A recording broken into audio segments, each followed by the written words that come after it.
Yoruba and the Igbo must work together for the freedom of the South. Professor Akintoye recalls conversation with Awolowo in a video. Akintoye said he recalled how Awolowo spoke like a prophet, holding his hands and saying, "Banji, you and Igbo will work together to bring the actualization and desired emancipation of the southern Nigeria." The President General of the Ilana Omoodua Emeritus, Professor Banji Akintoye, has disclosed that former Premier of the Old Western Region, Nigeria, Chief Obafemi Awolowo, told him in 1984, Yoruba and Igbo people must work together to get freed of slavery in Nigeria. Akintoye said he recalled how Awolowo spoke like a prophet, holding his hands and saying, "Banji, you and Igbo will work together to bring the desired emancipation." Professor Akintoye stated this in a video he made on Tuesday, January 15, 2021, obtained by Sahara Reporters. Daily Ogun has a book, A Fatherless People, and there is a small account of it that Zeke returning from America in 1932 with highly grown Nigerians of past Pan-Africanism, a black man around the world, and so on. But he was vulnerable, he was a poor person, and he wasn't getting the kind of help he deserved. He had applied for jobs at many organizations and agencies in Nigeria, and none had given him a job. And when he arrived from London on his way back home, that vulnerability put him in the hands of the colonial authorities. Basically, the British respected the Yoruba, but they didn't particularly like the kind of black man the Yoruba were. They didn't like it because by the time they came, the Yoruba were fairly highly educated. They had been producing graduates from the mass years of the 1850s, and by the time the British began to become into the Yoruba land entity in the 1880s and 1890s, there were already very many Yoruba graduates in every area of life. And when the British finally became the rulers of Nigeria, I'm jumping over a whole lot of things, they didn't fancy the Yoruba at all. They might be friends with the individual Yoruba people that were educated, who were their friends mostly, but they feared that Yoruba were going to make the profit of colonialism difficult to achieve in Nigeria. So the British didn't particularly like the Yoruba such that they needed to subdue the interest and influence of Yoruba people in Nigeria. And according to the accounts in the book and that I've quoted, A Fatherless People, a mongrel peller who was a scholar of the colonial establishment, got hold of Nnamdi Azikiwe and took him to meetings with the British colonialists in London, and finally arranged a meeting between him and a team of people in the colonial office. And what seems to have happened in those meetings was that the British wanted to construct the Igbo and the Yoruba as an enemy of one another because these were the two most powerful people in Nigeria, Professor Akintoye narrated. The Yoruba self-determination agitation leader said Yoruba and Igbo ethnic nationalities had realized that they had been used against each other in the past, while adding that the two major tribes in Nigeria had overcome that in this present dispensation.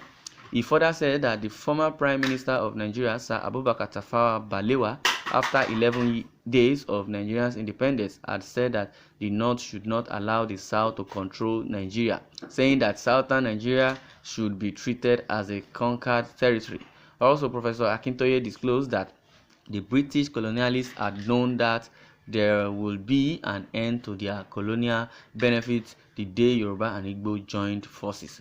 If the Yoruba and Igbo collaborated, the British thought that would be the end of all the colonial benefits from their colonial endeavors in Nigeria. And so Nnamdi Azikiwe arrived in Nigeria, the man who left Nigeria with high-sounding ideas of the black race.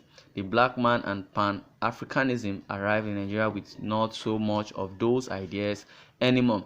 But as I said, we, the Yoruba and Igbo, have allowed ourselves to be pitched against each other. I don't want to tell a story. A story I want to tell is the story of the change of the future.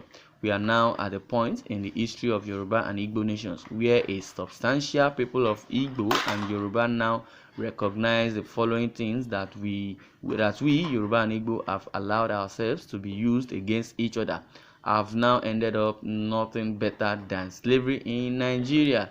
They have lost everything and now they are just fumbling around in the hands of people who are dedicated to an idea that they must hold Nigeria. They must rule Nigeria, they must control Nigeria, and they must make sure that other people in Nigeria do not control the resources of Nigeria, which is the Fulani Hausa clan. That was what Ahmadu Bello said on October 12th. That was 11 days after independence in 1960. The South will treat as conquered territory. We must treat the South as conquered territory and not let them ever rule us and never let them control our own future, the Don added. In the video interview titled Yoruba and Igbo Conference, speaking with one voice, the Yoruba leader said the foremost Yoruba nationalist spoke like a prophecy that Igbo and Yoruba must work together. The professor said late Chief Awolowo told him about Yoruba and Igbo joining forces to get liberated in 1984 after Akintoye was released from the custody of the security agents ordered by the former military ruler Muhammadu Buhari, who is also the current Nigerian president. I have participated in discussions around Chief Awolowo as one of the young intellectuals from Ife, in which we had very infinitely decided that the road forward either for Yoruba or Igbo was that both of them must learn to work together, but nothing had come out of those discussions. In May 1984, I was released from detention by the then military ruler, Buhari.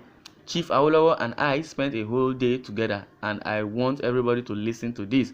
Please, listen to what I want to say because it is a story I need to be telling the Yoruba and Igbo nations and shout it loud.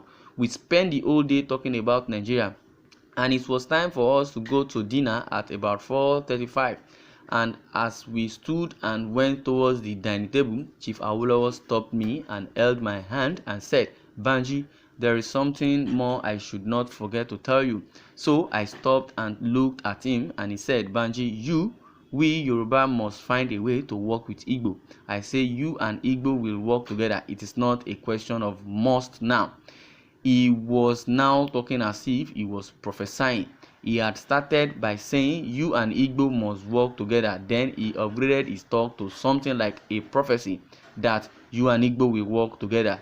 And that's the only way you can be freed in the world. It is the only way we can be freed in the world and in Nigeria at large. It is the only way we can achieve what we deserve in the world. You and Igbo will work together. I am quoting him. I'm not saying it's going to be easy as much as I can remember. I am not saying it's going to be easy, but I'm saying it will be done. So be done, like what Professor Akintoye has said, that Awolowo held his hand and told him that you and Igbo must work together. Now the prophecy is now. Now the Yoruba and the Igbos are really working together. Nnamdi Kanu and Sunday Igboho are really working together. They are of the same spirit, they are of the same mind because they are from the southern region of the country. The northern agenda cannot really work again just because the Igbo and the Yoruba have joined forces together to make sure they collect what belongs to them. Now the resources of Nigeria is coming from the south and the northern people wants to hijack it. That is why the killings from the Fulani herdsmen, the banditry and the kidnap has been rampaging the whole Nigeria. So now it is time for the southern to wake up to their call and wake up from their slavery. What do you think about this? Lay your comments. Thanks for listening.